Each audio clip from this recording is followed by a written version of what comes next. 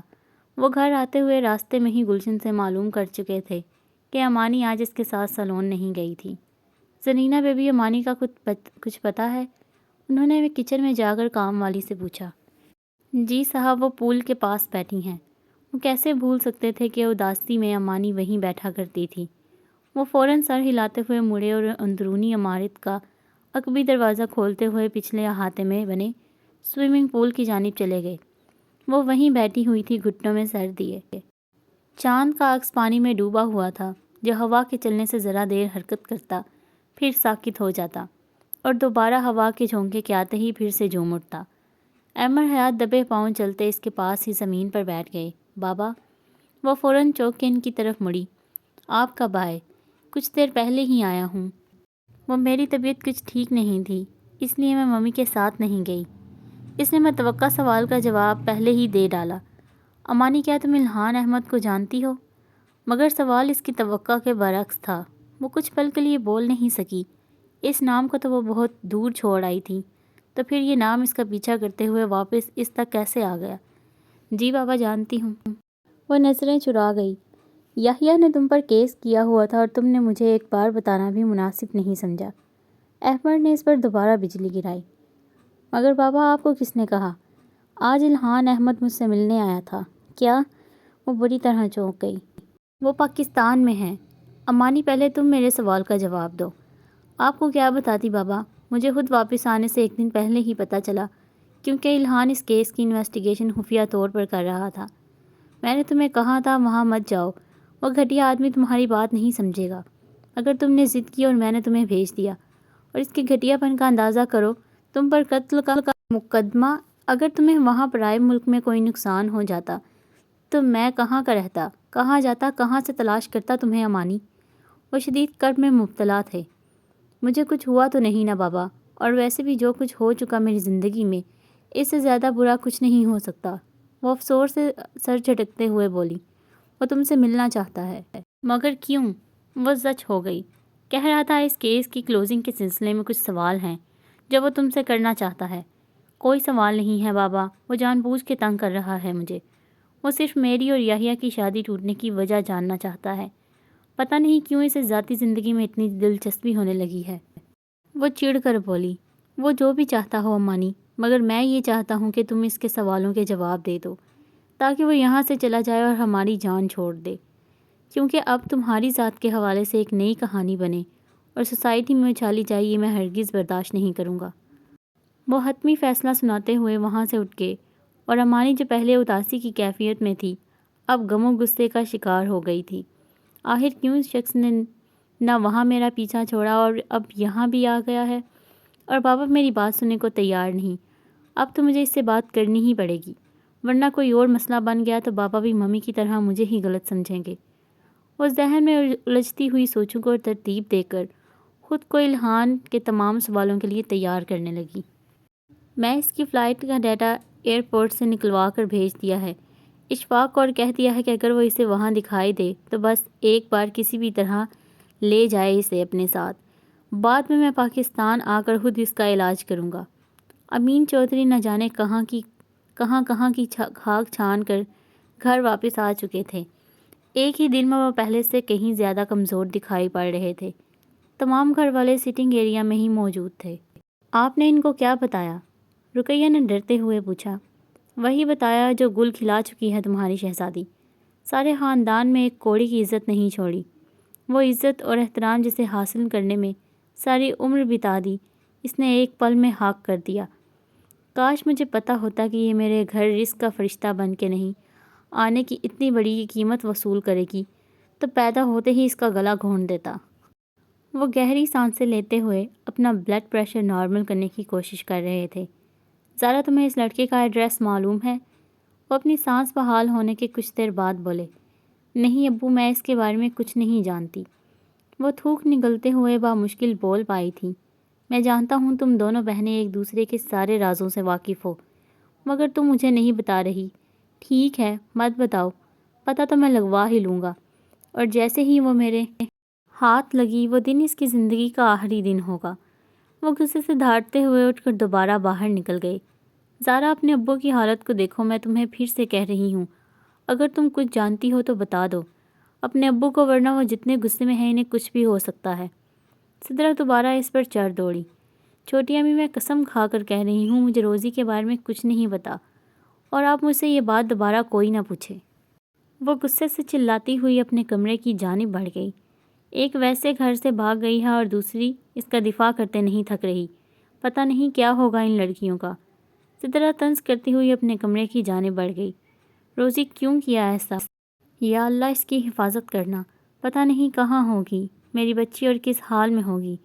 رقیہ تھی تو بہرحال ماں ہی، اس پر غصہ ہونے کے باوجود خود کو اس کے بارے میں فکر مند ہونے سے نہیں روک سکتی تھی کہ کہیں وہ کسی کے غلط ہاتھوں میں نہ پڑ گئی ہو، مگر وہ اس بات سے بے خبر تھی کہ وہ اب کسی کی منکوحہ بن چکی ہے اور ان کو یکسر بھلائے اپنے مستقبل کے سہانے خوابوں میں کھوئی ہوئی تھی۔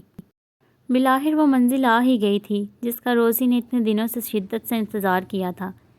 ان دونوں کا نکاح ہو چکا تھا اور احمد اپنے تمام دوستوں کو جو بحیثیت گواہان اس کی شادی میں شریک ہوئے تھے نکاح کی دعوت دینے کے لیے لے گیا تھا۔ وہ کچھ دیر سٹنگ ایریا میں ہی بیٹھی رہی جہاں کچھ دیر قبل صرف گواہان کی شراکت کے ساتھ ایک سادہ سی تقریب میں ان دونوں نے ایک دوسرے کو اپنے نکاح میں قبول کیا تھا۔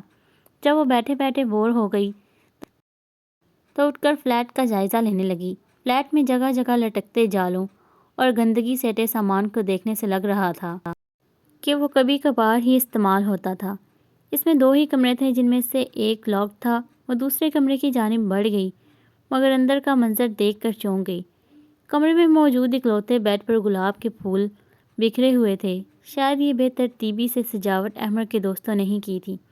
بیڈ کی ایک جانب ڈریسنگ اور لکڑی کی الماری موجود تھی۔